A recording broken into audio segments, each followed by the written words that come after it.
Okay. All right, so that's a problem. Now, whatever the problem is in your book is going to be very specific to whatever it is you're writing and very specific to you and who you are. Okay? But it needs to be spelled out in the beginning of the book. And this is particularly true for Harlequin. Is there anyone here who writes for Harlequin? I hope. Okay. Harlequin wants that right out in the beginning. I mean, practically first page, second page is you know exactly what that problem is. And that problem is going to go all the way through the book, and that's true even in these bigger, 100,000 word manuscripts. That problem is going to go all the way through the book. It's never resolved until the very end of the book, even though you have little resolutions of these little problems all the way through. Okay? And sometimes you can almost be blatant about it with Harlequin. Okay, I want, it's like you've got it right there. And now also, another thing is that editors want the problem or this thesis, antithesis, or however you want to think of that, they want it internalized. They don't want it to be like she is a real estate agent and she has this property for sale and he doesn't want to sell it. Do you see what I mean? That is in the physical universe. That is their problem. Okay? Well, that's pretty easy to solve.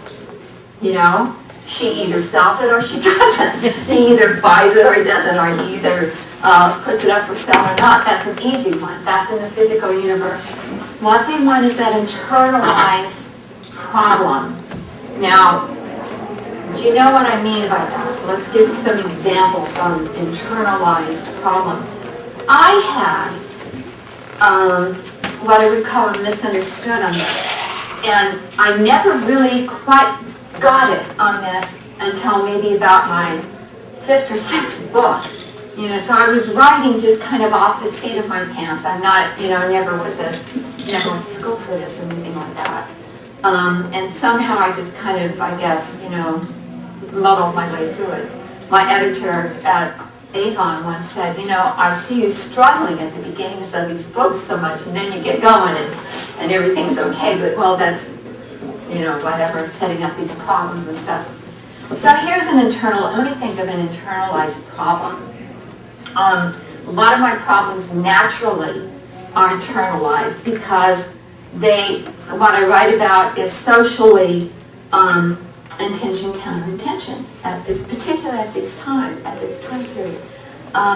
When you're writing about the Native American wars and our history of the white influence with the Indian, the whites look down upon the Indians look down upon the whites. You have a natural internalized conflict. Was that me? I guess so.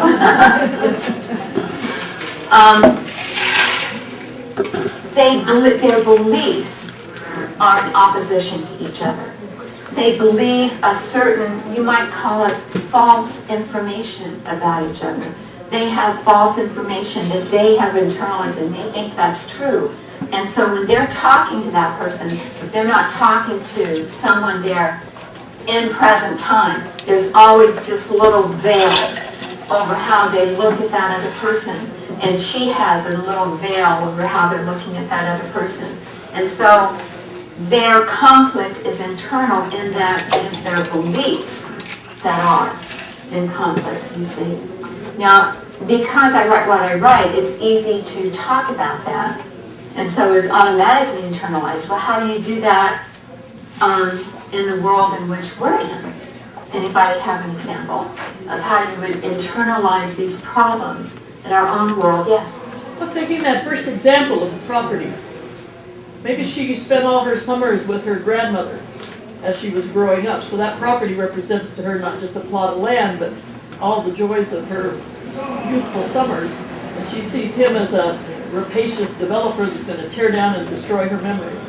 Okay, and then on his part, he has to have that He conflicting. sees her as a sentimental tool. I mean, this is property is to be developed, and he's got this dynamite dream of building an apartment complex for elderly where they could live and have a great quality of life at an affordable price. Okay. Right. He's like our main hero. He wants a golf course or something. Good. Did you all get that? Yeah. Just for the record, I'm just going to repeat it. You know, she was talking about, well, instead of just, you know, one plot of land and then he wants to develop it, she has more at stake in it. It was her grandmother's home. And she spent all of her summers there. And all of her memories are connected with this property that he wants to take and just make it into a golf course. Or, No. I think you said an elderly home or something like that. Something noble. That's something important noble. because that increases the symmetry and balance. You see, his idea is also honoring grandparents. Yes. Oh, I see what you mean. Yeah. Okay. Well, they haven't talked yet. But it, Right. it's more than just the outward conflict. Now, in a lot of our everyday lives, you have those outward conflicts. Okay, but in the world of a reader, you want the internalized, particularly in romance. I'm not so sure that that would go for.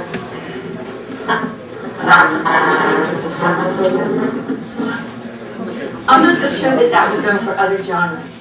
I've noticed in other genres like mystery and that sort of thing, they're like right out there. But for romance, you want the internalized conflict, and usually a lot of these other genres will have some sort of internalized conflict. Okay, any questions? Okay, so in order to pull the reader through the book, there's a lot of different things that can be utilized. There's your plot, and I'm not necessarily going to go into your individual plots. I think that's a very individual thing. There are lots of different plots out there. I know that publishers sometimes say that there isn't. Oh, you know, I'll turn in a book and they'll say, oh, well, that's the rich girl plot. You know, like, oh, I don't know what that is. You know. So I'm not going to go into that. I'm going to go into more like how to hook your reader, okay? Now there's 3 different techniques that you have in writing, okay? One of them is narrative, and we all know what that is. That's the telling of the story, all right? The other is dialogue, and that is, obviously, you know, the 2 people talking to each other. And the other one is action. Again, I learned this very late in my career. I think it was on book 12 that I learned this from my editor at Berkeley, actually.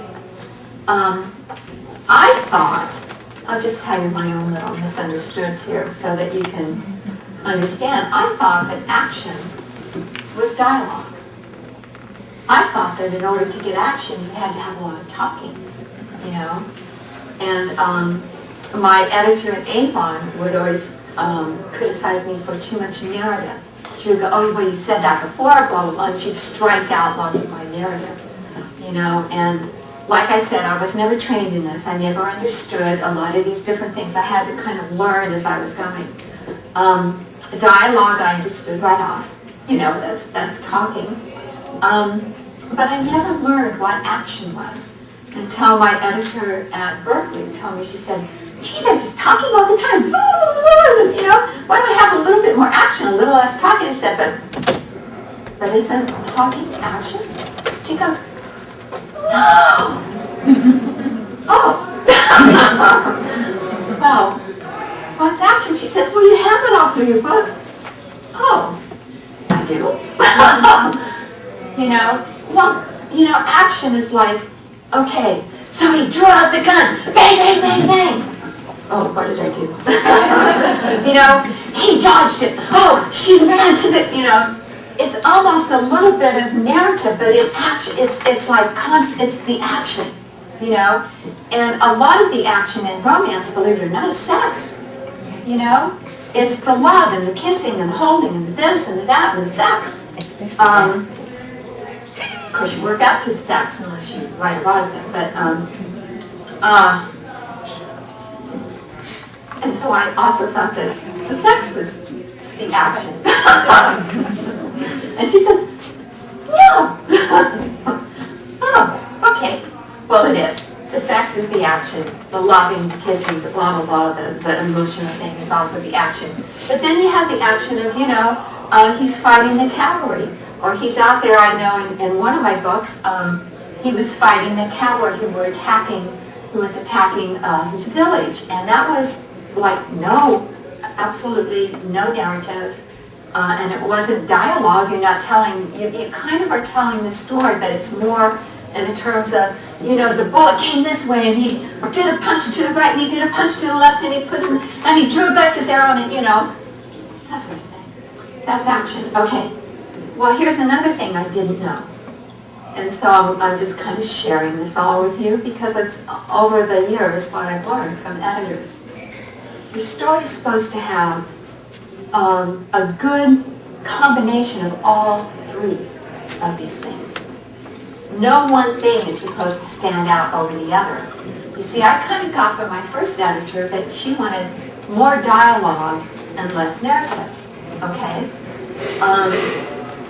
No, she didn't. It's just that I had so much narrative, she was constantly cutting it out, So what you want is you want a good balance of all three of those things, okay?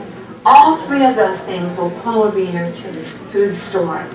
Too much narrative pulls the reader out of the story. Too much dialogue, the reader doesn't quite understand what all this chatter is about. Too much action, and they wonder, well, what are they thinking during all of this? How come do you see what I mean? It's a combination of all three of those, and you want them fairly balanced throughout the story in order to pull them through the story. Any questions?